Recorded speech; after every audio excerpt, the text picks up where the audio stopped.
Well, and welcome back. Well, as more Americans stay home due to the pandemic, one company is offering an alternative to crowded movie theaters. Joining us to tell us a little bit more about this is Shahan Fouad Atkin, the founder of this new service.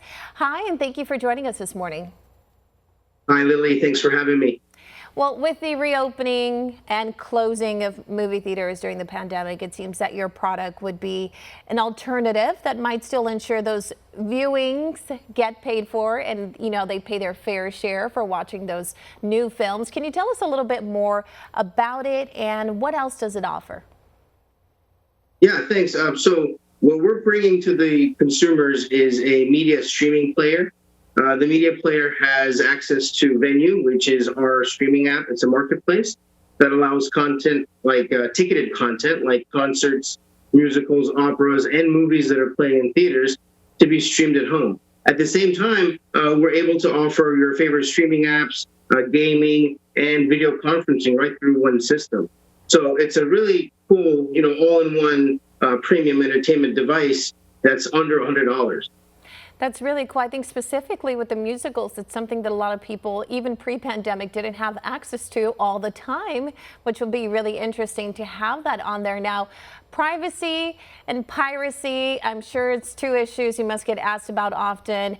How would you ensure the consumer's privacy, and what would stop someone from recording this movie or event and sharing it? Sure. Well, first, to address the privacy issue, we're only doing facial detection. We're not doing recognition. So there's no data points being tied to a person's profile and saved on the system. We're just simply doing a head count to make sure that the number of tickets sold for this premium content during that premium window matches the number of viewers in the room. Simple as that. On the piracy side of the content, it ultimately comes down to a very robust watermarking technology that essentially has highly levels of traceability where each content is tied back to the session. So if I bought a ticket and I'm a part of that session and I've somehow bootlegged the content and put it online, it can be traced back to every single ticket purchaser of that session. So ultimately, watermarking is the key, but there's also other machine vision and AI algorithms we use to deter bluntly pirating or sharing the content with like a phone or a tablet.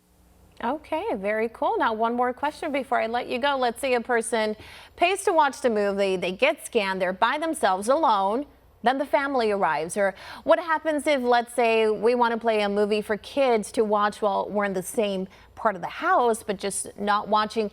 Is this an option, or what else would happen in these scenarios? Yeah, absolutely. So what would happen is you would essentially get your device, you'd be able to hook it up, and let's say I bought a ticket and I'm 10 minutes into the movie and a bunch of people show up. As long as they're in the viewing area and they have eyes on the TV, it would pause and say you have one ticket and additional viewers are present. So at that point, what I can do is I either buy more tickets or my guests can buy their own individual tickets and be a part of the session, or I could just merely pause it and tend to my guests and then continue when they've left. So it's a very flexible, highly on-demand system that allows you to be a part of that, premium experience when it's relevant. Theatrical movies, live events, and concerts that we're all deprived of right now. Pretty cool. Looks like you got it all covered. Pretty cool device. Thank you again for joining us today, Shahan. Nice meeting you. Want to see more videos like this? Click on the link below and subscribe to One America News on YouTube, and call your cable provider and kindly demand that One America News is added to your lineup. Call and subscribe today.